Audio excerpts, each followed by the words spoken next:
Let us discuss today what is electrostatic potential.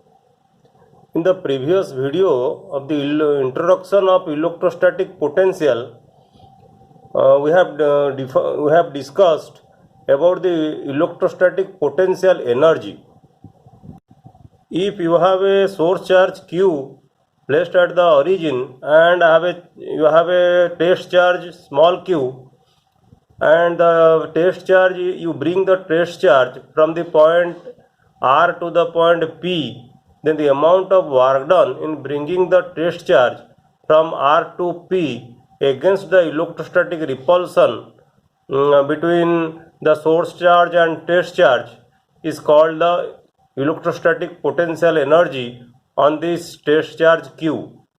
And mathematically we may define it as the work done Rp, work done in bringing the test charge from the point R to the point P, is equal to the integration of the force F dot dr from bringing the test charge from R to P, that is equal to the negative of the work done by the electrostatic force. F is the electrostatic force in when you bring the test charge from R to P. And remember, when you bring the test charge, the displacement is infinitely small, so that the test charge will move with constant speed and the acceleration will be equal to 0, and the work done by the external force will be equal to the negative work done by the electrostatic force.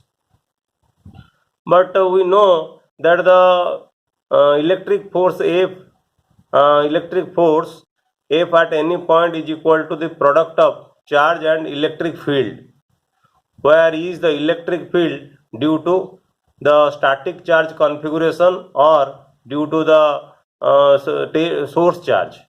Okay, so here you see, since the force is proportional to the force is equal to the product of charge and field, the work done is proportional to the charge Q. Okay, since the work done depends on the charge Q, how will we make independent the work done?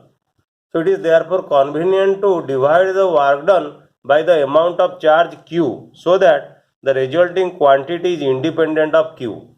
Okay, so to make work done independent, we should divide the work done by the charge, by the test charge Q. So when you divide the work done or the electrostatic potential energy with the test charge Q, this will lead to an idea of electrostatic potential, and it is represented by the symbol V.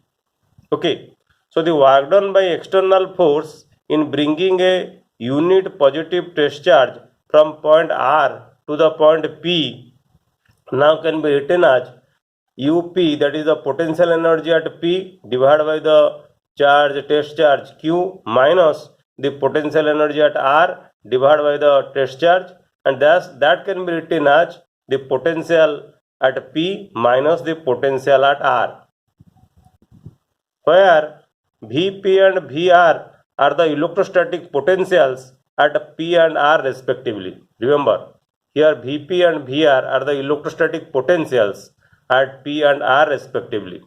So here Vp minus Vr, you should note that Vp minus Vr is the potential difference, that is a physically significant. So you can measure the potential difference between P and R, and that can be denoted as Vp minus Vr. If we choose the potential to be 0 at infinity, if we choose the potential at R is 0, that means R is taken to be at infinity, then electrostatic potential at a point is defined as the work done by an external force in bringing a unit positive charge without acceleration from infinity to that point. Okay, so how you can define electrostatic potential at a point? You have to you have to choose the potential at one point or potential at infinity to be zero. Then you can define the electric potential at a point, and it is defined as electric potential at a point is defined as the work done by an external force in bringing a unit positive charge without acceleration from infinity to that point. And you may write the potential, electrostatic potential V is equal to delta W divided by delta Q. Remember, here the work done is infinitely small, so that you can make the acceleration zero, is not it? So the only thing when you will do the work done very small, if you imagine Q is very small and the displacement of the test charge is very small, or the charge moves with constant speed, so that the acceleration will be equal to 0 and delta W will be equal to very small, and V can be defined as the delta W divided by delta Q. The external force at every point of the path is to be equal and opposite to the electrostatic force on the test charge at that point. Okay, at every point this condition should be satisfied. The external force must be equal to the negative of the electrostatic force. So remember two things. When what is electrostatic potential energy? Electrostatic potential energy is the amount of work done. In bringing a test charge from one point to the other point in an electric field, so that the work done by the external force is equal to the negative of the work done by the electrostatic force. And the electric potential, why we take electric potential or electrostatic potential? Because the since the force is equal to charge into the field, and the work done is proportional to the charge, that is why we divide the work done by the charge to get a quantity which is called electrostatic potential. So if you take electrostatic potential instead of electrostatic potential energy, then it will be independent of the test charge Q.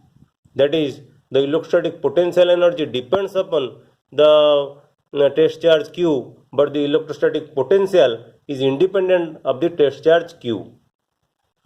That is why we take electrostatic potential instead of electrostatic potential energy.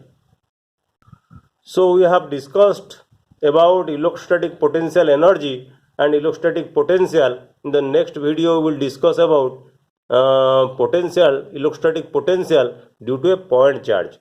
Thank you.